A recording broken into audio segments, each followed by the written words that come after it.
On the broadcast today, Spirit Week is here. We check in on the football team to see how they're doing this season. And we give you fun stuff to occupy your time this fall. All these stories and more because Wildcat News starts now.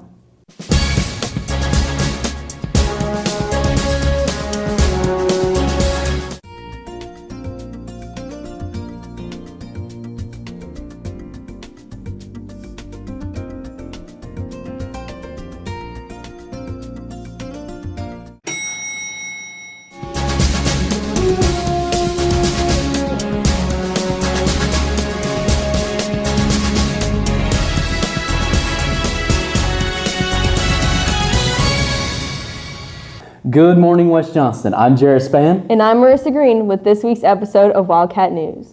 To kick off homecoming week, many students participate in the festivities. Spirit Week is a great way to get students pumped for the football game. My favorite day this week is probably School Spirit Day because you get to rep all the colors at the games. My favorite day is Costume Day because you get to dress up differently than you typically would. I'm planning to keep my outfits simple because there's not anything really to go out for. I don't want to make my costumes too extravagant because I don't want to be too fresh on all these cats. My outfits, I like to go all out because it's my senior year. I would hope everyone would participate because it's a simple week. There's not a lot to do, so. Bam! I expect a lot of people to participate this week, and people better participate this week because it's School Spirit Week.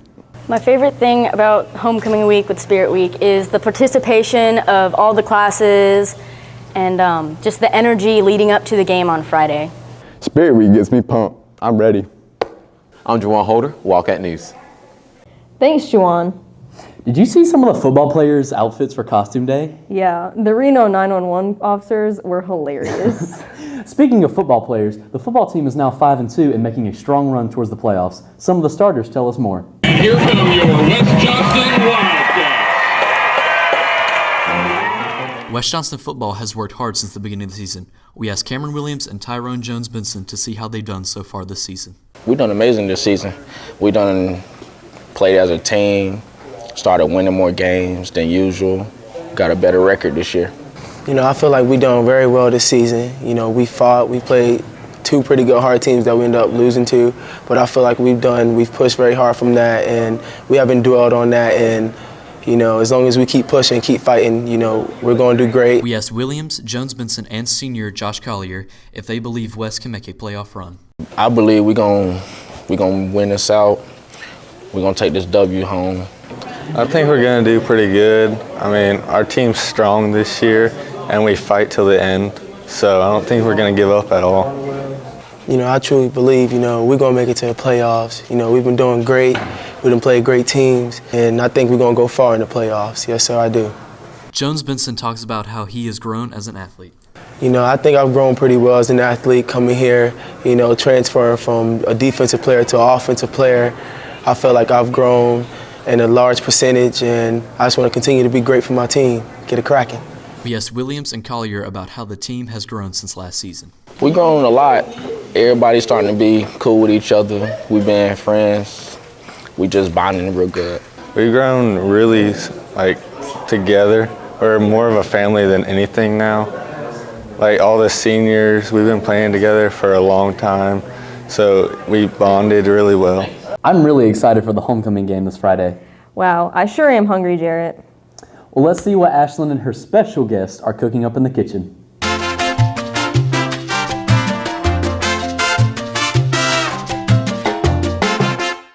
Good morning, I'm Ashlynn Payne, and I am here with our special guest this week, Miss Coates. Hi, Ashlynn. I'm glad to be here and very excited that you asked me to be on the show. What are we making today? We're making a chicken casserole. That was a very special recipe from my mother-in-law, Helen Coates. That's amazing. All right, so what do we do first? The first thing we do is spray a very large casserole dish with Pam. All right. Or any non-cooking spray.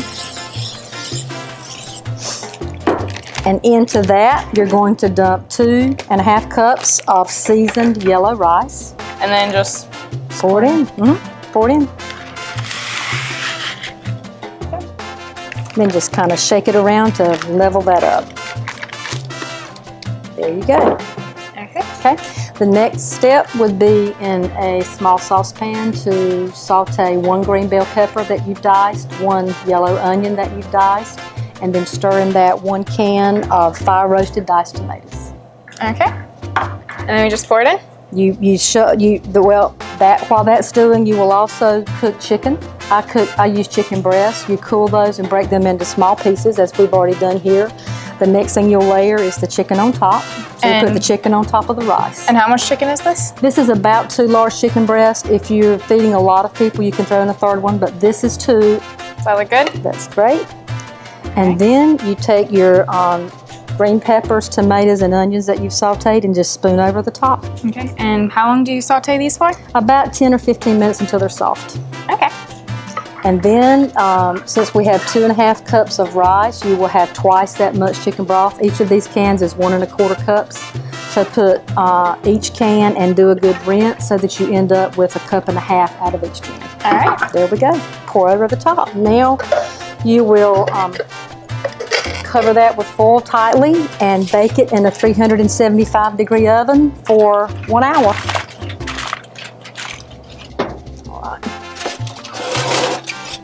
See what it looks like.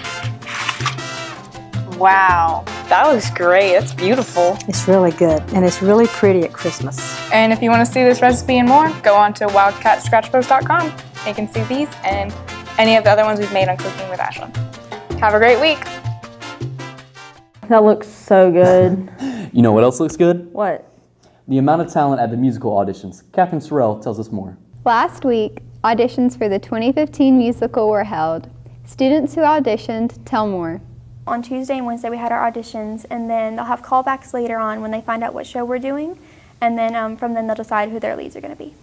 For the audition, we had to sing 16 bars of any song from Broadway or any musical that we knew. And then we also had to say a monologue that they gave us on the spot. I feel like I did pretty good, and it was just up to the people to see what ideas they have for the show this year. It is competitive. They're making cuts this year, so we don't know who made it yet and who didn't.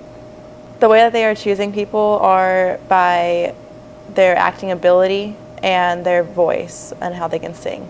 We do not know the musical this year yet because they're still making decisions based on who auditioned. We all love each other so much. We're like a big family, so we're all just happy for each other with whatever role we get. I'm Katherine Serrell, Wildcat News. Thanks, Katherine. This fall, you may find yourself trying to find some fun things to do. Jamie Snover gives us some ideas of what you can do. Crunching leaves and pumpkin spice everything? You've guessed it, fall is here. Emily Westbrook is known for her wicked baking skills. She was gracious enough to bake us a special fall treat. My favorite fall treat, besides apple pie that I made last night, is, I think, pumpkin bread. My mom and grandma both made it every time it started to get chilly outside, so it's something that I always associate with fall.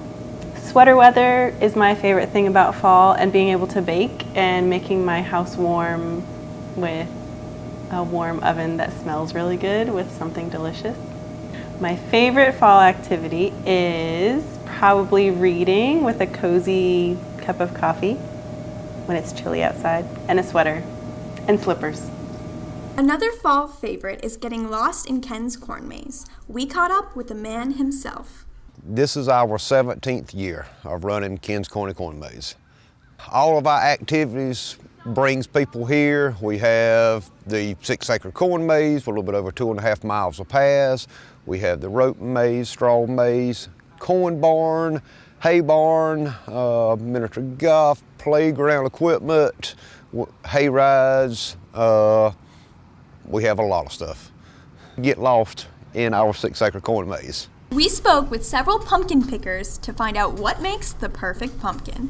What makes the perfect pumpkin? It has to be fat and round like my head. It might have like a little spooky-ish. It's Halloween. It's gotta be a little spooky-ish too. It's the guts. Reporting to you from Porter Farms Pumpkin Patch, I'm Jamie Snover, Wildcat News. Thanks, Jamie. Well, that's all for this week. If you have any questions, comments, or story ideas, email us at wjstudentmedia@gmail.com. Also, if you want to watch Wildcat News at home, on the go, or catch up on past episodes, go to wildcatscratchpost.com/wildcatnews. I'm Marissa Green. And I'm Jarrett Spann. Thanks for watching and have a great day.